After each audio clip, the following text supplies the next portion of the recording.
Have you ever heard of an independent clause? You most likely heard it back in 7th grade when you were sitting in your ELA classroom and your teacher said, make sure to use the independent clauses. But do you really know what it means?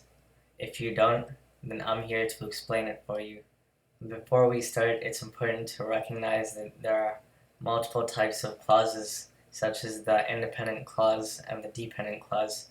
But today we're going to focus on the independent clause. And just be sure to remember that an independent clause must have a subject, a verb, and must express a complete thought. So a clause is a group of words with a verb and a subject.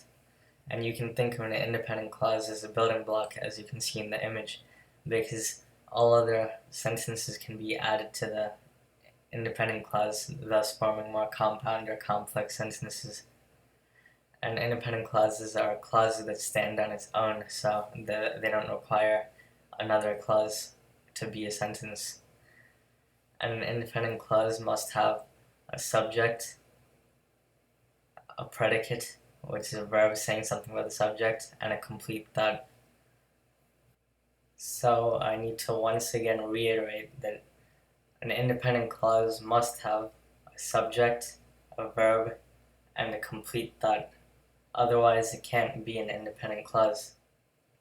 I think you're starting to understand what's required in an independent clause and how to make independent clauses. So now all we have to do is just look at some examples.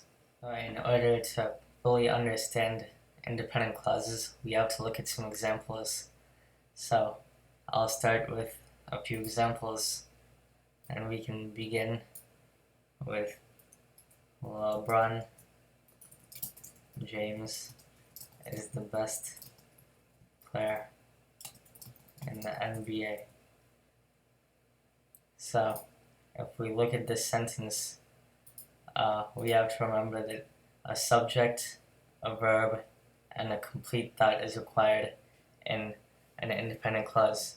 So we start with looking at what's the subject, and in this case it's who we're talking about, and that's LeBron James, and that's the subject. So the verb, what is the verb telling us about the subject? So what's the word that tells us something about the subject? It's is. It's telling us what LeBron James is, and therefore the verb to be, or is the verb of the sentence, and the complete thought is that he's the best player in the NBA, and therefore this is an independent clause. And now, if we look at another example, we can say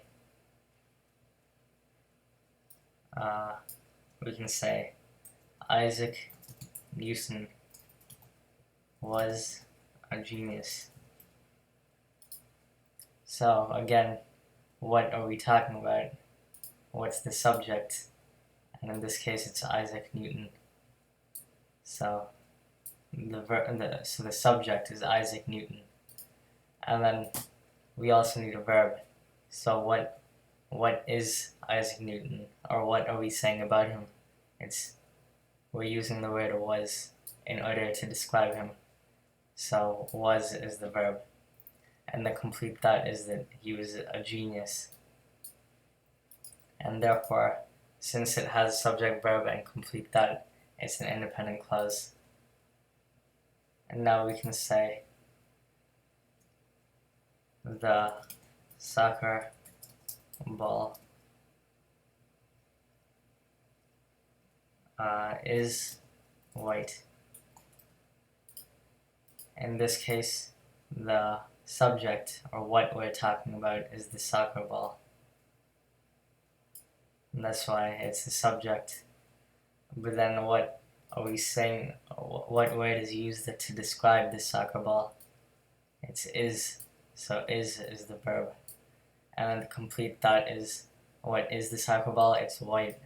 So that's the complete thought. And now one more example. LeBron James throws a basketball. Or instead of saying throw, let's say he passes because he's very good at passing. What's the subject, you might ask?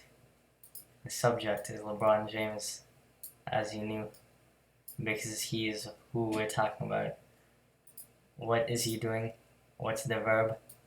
Passes. This is what he's doing. As LeBron James, this is what he's doing.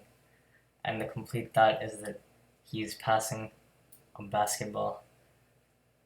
And therefore, since it has a subject, verb, and complete thought, this is an independent clause. Now you know what's required in an independent clause, how to make an independent clause, and now you've looked at examples of independent clauses.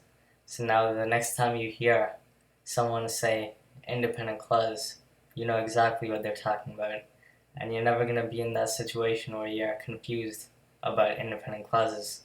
Now all you have to do is just to build more and more with other aspects of sentences such as dependent clauses, but independent clauses are the foundation to building to make more complex or compound sentences. And hopefully you really enjoyed this rather exciting topic in English.